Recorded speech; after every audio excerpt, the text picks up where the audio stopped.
යාළුවනේ ගොවිතැන් කරන යාළුවන්ට ලස්සන ළමයෝ YouTube channel එකට මම අලුත් දෙයක් ගෙනාවා. ඉතින් මේ මගේ මඤ්ඤොක්ක වගාව. ඉතින් මාස එකහමාරක් විතර ඇති මඤ්ඤොක්ක වගාව. ඔයාලට පේන ඇති මගේ වීඩියෝ එකෙන්. ඉතින්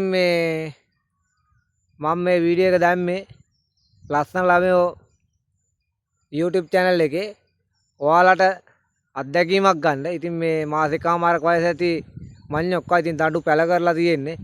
ඒක දඬු කපලා සාමාන්‍ය අඟල් 3ට විතර කපලා ඒ කියන්නේ අඟල් 5ක් විතර යට දාලා පස් දාලා මේ වහන්න ඕන. ඉතින් මේ කරලා පැල වුණාට දවස් 15ක් විතර ගියාට පස්සේ පැල වෙනවා. පැල වුණාට පස්සේ ඉතින් පස් දාලා මේක කරලා හදලා ගන්න ඕන. ඉතින් හොඳ ආදායමක් ගන්න පුළුවන්.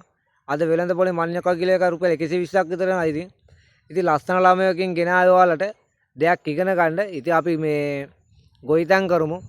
ඉතින් ගොවිතැන් කරලා රට නම් ස්වයංපෝෂිත කරන්න අපි ඔක්කොම එකතු වෙන්න ඕනේ.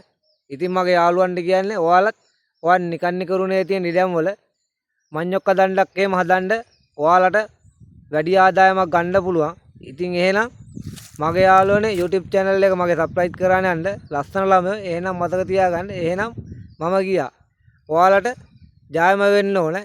එහෙනම් අලුත් වීඩියෝ එකක් අරන් එන්නම් ඔයාලට.